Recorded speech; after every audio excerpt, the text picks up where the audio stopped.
Hi, this is Chris Slogar. I'm an independent Stampin' Up! Demonstrator. You can visit me online at buckeyeinklings.com for more great ideas. Today I have this cute little purse tote which holds note cards. And I've used our pre-cut, pre-scored note cards. They come 20 in a pack for $5.95 and just decorated them a bit. They come with envelopes, so really easy to use as a base to start your projects. But the bigger portion of our project today is this tote, and I would like to say I did not come up with this. I've seen these all over the internet now. I got my directions from a demonstrator in the UK who is the blog Crafty Hallett. So I appreciate that, and I'm going to show you how to make this. This uses the Park Lane paper, designer paper that's on the retiring list. Here's another one made from that same collection, and I just love projects that use that show off both sides of the designer paper. Like we end up with this really great purse lining because the paper's two-sided. And here's another look at the note cards. In this case I used another piece of coordinating paper from this designer paper pack. So we are going to make the Old Olive version today, and let's get started with that. Oh, let me just also show you, this is really roomy for these note cards. I have a couple of regular size A2 cards that I had laying around. They actually fit too. You could make the this dimension a little taller, or the handles a little taller if you wanted to, but you could deliver this full-size card as well in one of these tote bags. Okay, so let's get started with the tote. The pieces you'll need are your designer series paper. You'll have a piece that's 4 inches by 12 inches. And the base of the purse is a piece of cardstock that's 5 1/4 inches by 2 1/2 inches, and it's scored at 1/2 inch from each edge. So both vertical and horizontal, 1/2 inch in. Okay, and again that was 5 1/4 by 2 1/2. You'll have 2 handles. These are 8 1/2 by 1/2 inch, and then 3 trim pieces, and these are 1/2 inch by 12 inches. So I'll have those dimensions on the screen here too. Real quick, I'm just going to show you, I've already rounded 3 of the handle ends. You could round them with scissors or a circle punch. I pulled out my artisan label punch, and I'm just nipping off, I'm just tucking it under there and nipping off the slightest bit to make a cool rounded edge on my handle. See, I just nipped off the littlest bit I could. So there is that. I'm going to set those aside. What we're going to need first is this base piece, and take the base piece, I've already done this, but trim from, if you hold the long side facing you, trim to the fold in each corner. Okay, so just on the long side, you're going to trim into the score line, and then rotate 180 and trim into the score line again. I've already done that. You can see that's going to make tabs for our little tray that makes up the base of our purse. And then you can see these are already folded. I've put sticky strip here already to make this go a little quicker. And all you need to do is fold up, use the tab to form a nice 90-degree corner on the base tray on both ends. So all around you've just got these nice hard corners, and these tabs, as you can see, are going to the outside of that little tray. So this is going to be the inside of the purse, and that looks really finished. The outside is going to be covered. Okay, and then you're going to take, I've already got the sticky strip on these 12-inch pieces, and I'm going to start by applying one of the trim pieces to the top of my bag. The designer series paper makes up the bulk of the bag, and Oops, I'm a little off there. That's okay. We'll just make sure that we cover up that side. By the way, I have used the sticky strip continuous. We found that if you don't, if you just put on pieces and leave gaps, you do see those gaps in the rim of the purse. So it's better if you use one continuous piece, or just make sure your adhesive is continuous.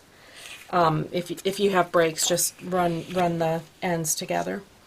Okay, on the back side now, it's going to be easy to see our top since mine is sticking out a little bit there. On the inside, along the bottom of the purse, apply a piece of sticky strip there as well. And up that side,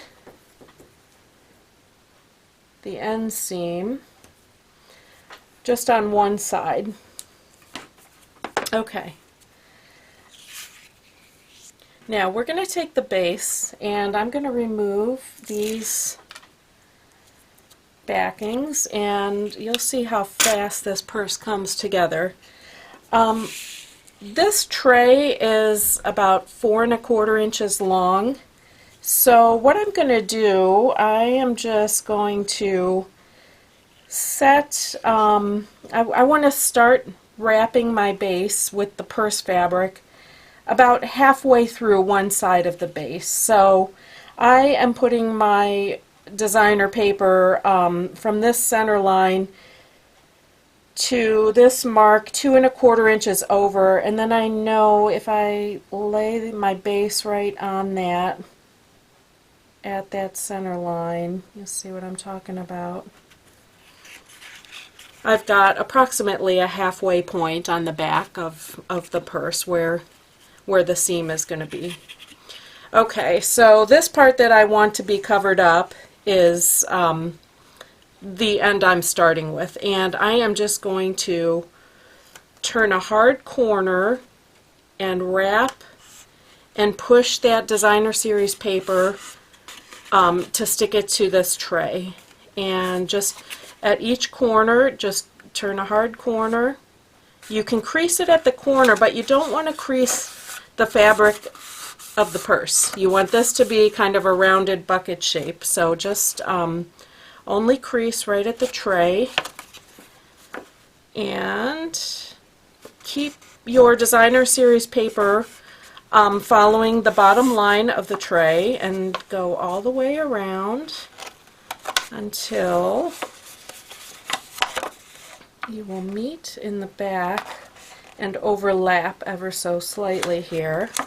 And then, it's neat, this paper almost lines up. Push together the back seam as well.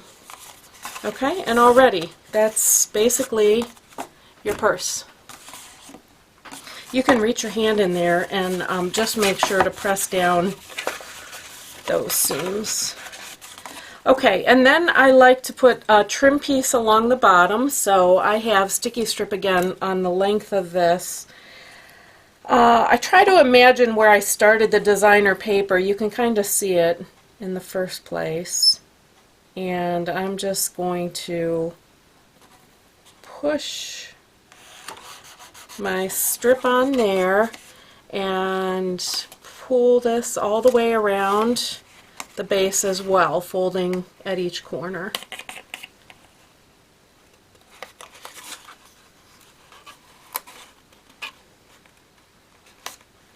Whoops. And I kind of end, well, I got close to the seam there. Okay, so now we need to add the handles.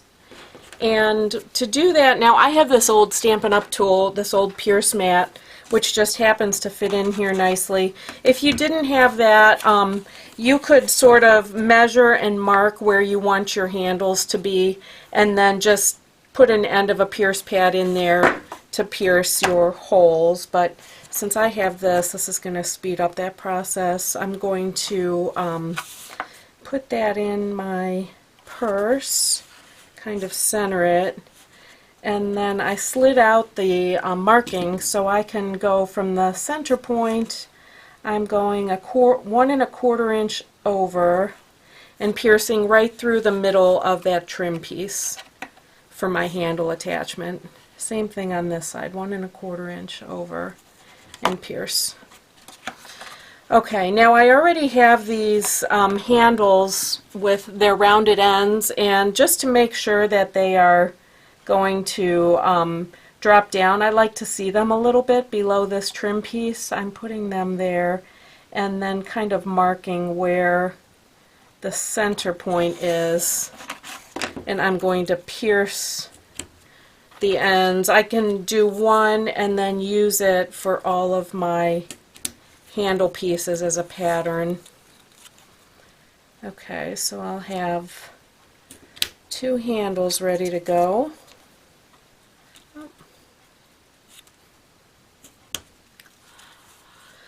And I need to pierce holes on the other side as well. So once again, I'm using this cute little mat that we used to have as a pierce pad, and kind of centering that and piercing 1 1/4 inches over. Okay, and then with the handles, I'm just going to if you had a bone folder handy, you could curl them just ever so slightly with a bone folder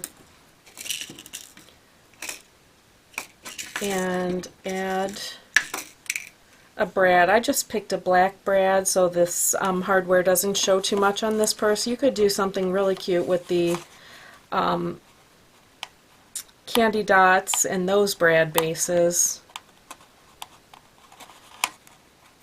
Okay, so I'm putting the handle on.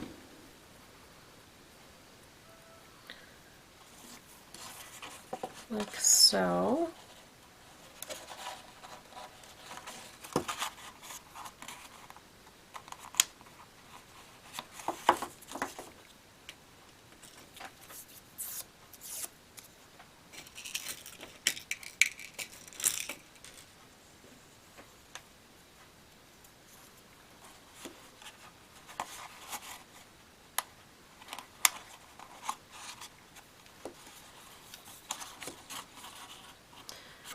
And then, if you're wondering about that last trim piece, that's for the inside here to cover up those brad ends, just to make this really nice and finished. So I'm going to pull the tape on that and put that in. You have to kind of to start in the back here.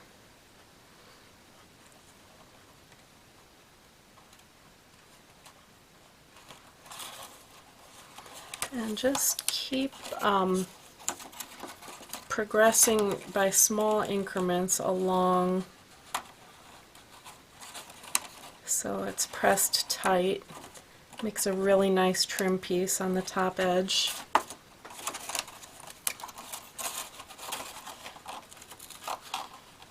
Try to keep the top aligned with the top of the designer paper.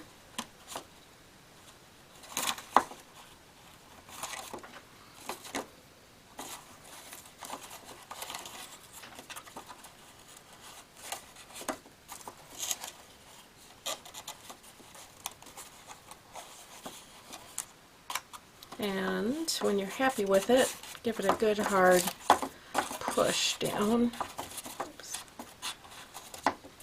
And right there you have your tote. Now, to decorate it, here's what I did. I added these great flowers from Petal Potpourri because that is how I wanted to also decorate the note cards. You can see inside. So I have these pieces ready to go. I just stamped, the leaf is actually from Crazy About You, as is the little greeting, my little hello that I put on the note cards. I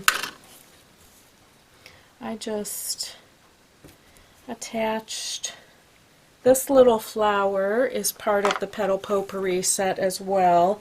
I'm using this, and there's the medallion flower punch which goes with that, and a 7/8 inch scallop circle which goes with that. So really easy to cut out, no fussy cutting.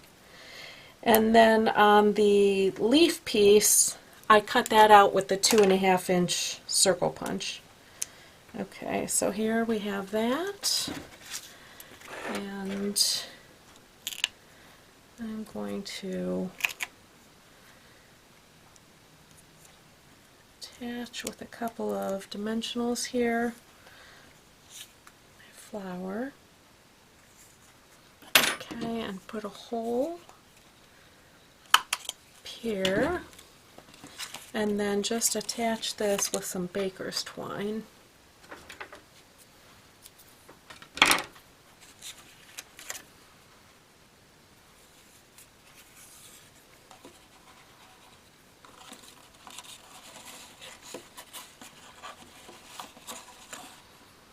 And I don't want it to hang too far down. I'm just going to make the little loop here. I use my tweezers for this. It makes life so much easier.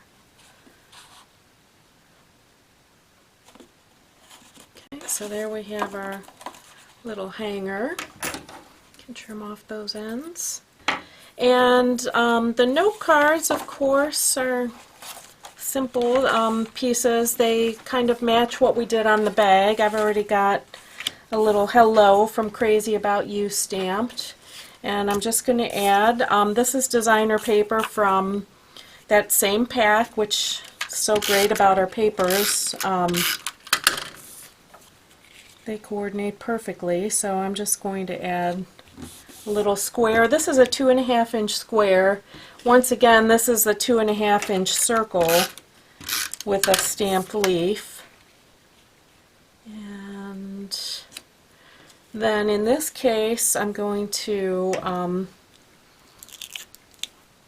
mount the flower.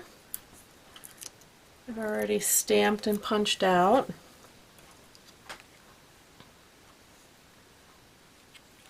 And I've got the little center, the flower, to put on there. And then I just tied a little Daffodil Delight knot with the 1/4 inch cotton. Make a cute little center for your flower. And I put 4 of those in my tote, and makes a cute little gift. So thanks for joining me. I hope you'll try these. They're really easy. You can see the tote bag was just a small portion of this video. So give it a try, and use your favorite designer paper, and I hope you've enjoyed it. Thanks. Bye.